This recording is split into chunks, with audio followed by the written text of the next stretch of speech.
নমস্কার, তাপসী রান্নাঘরে সকলকে স্বাগত। শুরু করছি নতুন একটা দিনের নতুন একটা রেসিপি। আজ আমি ডিম দিয়ে অসাধারণ একটা রেসিপি তৈরি করব।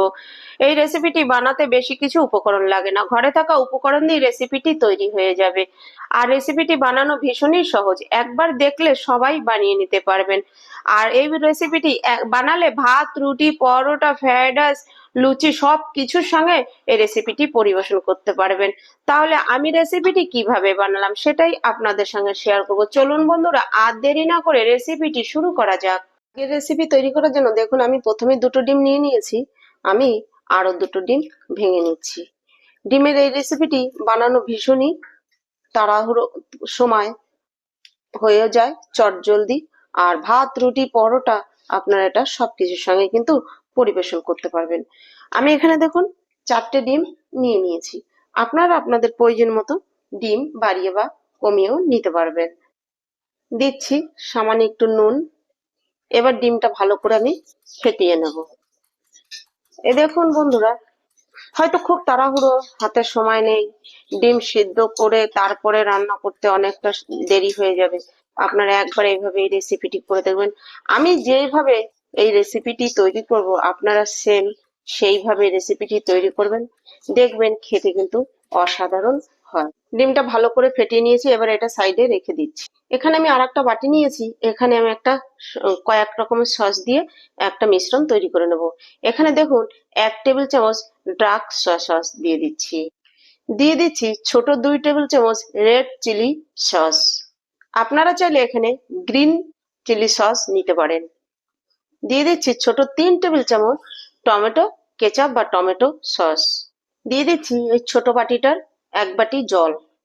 দিয়ে দেবো এই ছোট চামচটার 2 চামচ কর্নফ্লাওয়ার। এই 2 চামচ কর্নফ্লাওয়ারে 1 টেবিল চামচ কর্নফ্লাওয়ার হবে। আমি এখানে কর্নফ্লাওয়ার দিয়েছি। আপনাদের কাছে কর্নফ্লাওয়ার না থাকলে সেক্ষেত্রে কিন্তু আপনারা একটু ময়দা বা চালের গুঁড়ো দিতে পারবেন। এবার দিয়ে এই মিশ্রণটি আমি ভালো করে মিশিয়ে নেব, যে কর্নফ্লাওয়ারটা যেন কোনো লাম্প বা গুটি গুটি হয়ে না থাকে। দেখুন সবকিছু দিয়ে ভালো করে মিশিয়ে নিয়েছি। এবার এই মিশ্রণটা আমি সাইডে রেখে দিচ্ছি। রান্নার জন্য কড়াই বসিয়ে দিয়েছি। দিয়ে দিচ্ছি কড়াইতে 1 টেবিল চামচ সর্ষের তেল। তেলটা গরম হয়ে গেছে, তেলটা কড়ার চারপাশে ভালো করে একটু ছড়িয়ে দিচ্ছি। এতে ডিমটা ভাজার সময় কড়াইতে লেগে যাবে না। তেল ভালো করে গরম হয়ে গেছে, এবার দিয়ে দিচ্ছি ফেটিয়ে রাখা ডিম। এবার এটা আমি ভুজিয়া তৈরি করে নিচ্ছি। দেখুন, এই দেখুন এরকম করে এবার ভেঙে দেব। দেখুন বন্ধুরা, আমি এটা ভুজিয়া তৈরি করে নিচ্ছি। তবে এই ভুজিয়াটা কিন্তু একদম গুঁড়ো গুঁড়ো করা যাবে না, একটু বড় বড় করে, এরকম একটু বড় বড় করে করে নিতে হবে। সেক্ষেত্রে এটা খেতে কিন্তু ভীষণই ভালো লাগে। একদম ছোট ছোট করলে একদম মিশে যাবে, সেক্ষেত্রে কিন্তু ভালো লাগবে না খেতে। দেখুন আমার ডিমের ভুজিয়া হয়ে গেছে। এবার আমি একটা প্লেটে নামিয়ে নিচ্ছি। কড়াই বসিয়ে দিয়েছি, আবার দিয়ে দিচ্ছি রান্নার জন্য রিফাইন তেল। এই তেলের মধ্যে দিয়ে দিচ্ছি 10-12 কোয়া কুচানো রসুন। রসুন দিয়ে দেখুন আমি কয়েক সেকেন্ড ভেজে নিচ্ছি।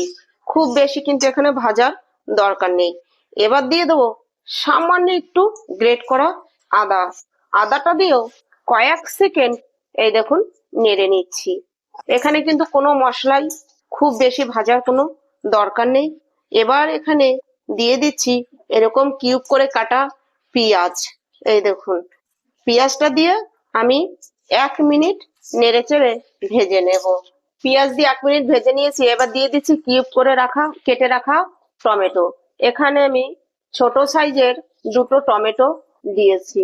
এবার এখানে দিয়ে দিচ্ছি ছোট সাইজের একটা ক্যাপসিকাম। দেখুন সব সবজিগুলো আমি কিন্তু একই রকম করে কেটে নিয়েছি। আপনারা সবজিগুলো আপনাদের পছন্দ মতো কেটে নিতে পারেন। এবার এখানে নুন ছাড়াই সবজিগুলো আঁচ মাঝারি রেখে 2 থেকে 3 মিনিট ভেজে নেব। তবে কন্টিনিউ এরকম নেড়ে নেড়েই আমি ভেজে নেব। 2 থেকে 3 মিনিট সবজি ভেজে নিয়েছি। এবার দিয়ে দিচ্ছি কিছুটা কাঁচা লঙ্কা কুচানো। দেখুন কিভাবে আমি কুচিয়ে নিয়েছি। আপনারা ঝালটা আপনাদের পছন্দ মতোই দিয়ে নেবেন। আমি ঝালটা এখানে বেশি দিয়েছি, আমি সেই রেসিপিটি ঝাল ঝাল করতে চাইছি। তবে এই রেসিপিটি একটু ঝাল ঝাল খেতেই কিন্তু বন্ধুরা বেশি ভালো লাগে। দিয়ে দিচ্ছি 1 চা চামচ কাশ্মীরি লঙ্কার গুঁড়ো। এটা তবে পুরোটাই অপশনাল, কালারের জন্য আমি দিচ্ছি। আপনারা যদি কালার পছন্দ করেন তাহলে আপনারা দিতে পারেন, তা না হলে শুধু কাঁচা লঙ্কার ঝাল দিয়েও কিন্তু তৈরি করতে পারবেন। দেখুন লঙ্কার গুঁড়ো দিয়ে আমি ভালো করে মিশিয়ে নিয়েছি। লঙ্কার গুঁড়ো দিয়ে আমি 1 মিনিট নেড়েচেড়ে নিয়েছি। এবার দিয়ে দিচ্ছি সসের যে মিশ্রণ, সেই মিশ্রণটা দিয়েও এবার ভালো করে কিন্তু আমি মিশিয়ে নেব। আঁচ এখানে মাঝারি টু লোতে রেখে এখানেও 2 মিনিট একটু নেড়েচেড়ে মিশিয়ে নিতে হবে আর একটু ফুটিয়ে নিতে হবে। 2 মিনিট নেড়েচেড়ে নিয়েছি। এবার এই বাটিটারই 1 বাটি জল দিয়ে দিচ্ছি। এই দেখুন জলটা দিয়ে আবার আমি মিশিয়ে নিচ্ছি। জল দিয়ে 1 মিনিট ফুটিয়ে নিয়েছি, নুনটাও দেখে নিয়েছি। এবার দিয়ে দিচ্ছি পরিমাণ মতো নুন, দিয়ে দিচ্ছি 1/2 চা চামচ চিনি। যেহেতু এখানে আমি 2 রকম 3 রকম সস ইউজ করেছি, সেই জন্য কিন্তু চিনিটা দিতে হবে। আর এই রেসিপিটাতে একটু চিনি দিলে খেতে বেশ ভালো লাগে, আপনাদের পছন্দ না হলে নাও দিতে পারেন। এবার দিয়ে দিচ্ছি ভেজে রাখা ভুজিয়া ডিমের ভুজিয়াটা দিয়ে এবার আমি সবকিছু ভালোভাবে মিশিয়ে নিচ্ছি। এবার এখানে দিয়ে দেবো 1/2 ইঞ্চি আদা। দেখুন এরকম সরু সরু করে কেটে রেখেছি এই আদাটা যখন খাওয়ার সময় মুখে পড়বে সেই সময় কিন্তু খেতে বেশ ভালো লাগবে। আর এই যে আদার যে একটা সেন্ট, এটাও বেশ ভালো লাগবে। দেখুন কত সহজে তাহলে ডিমের একটা ইউনিক বা নতুন একটা রেসিপি কিন্তু বন্ধুরা হয়ে গেল।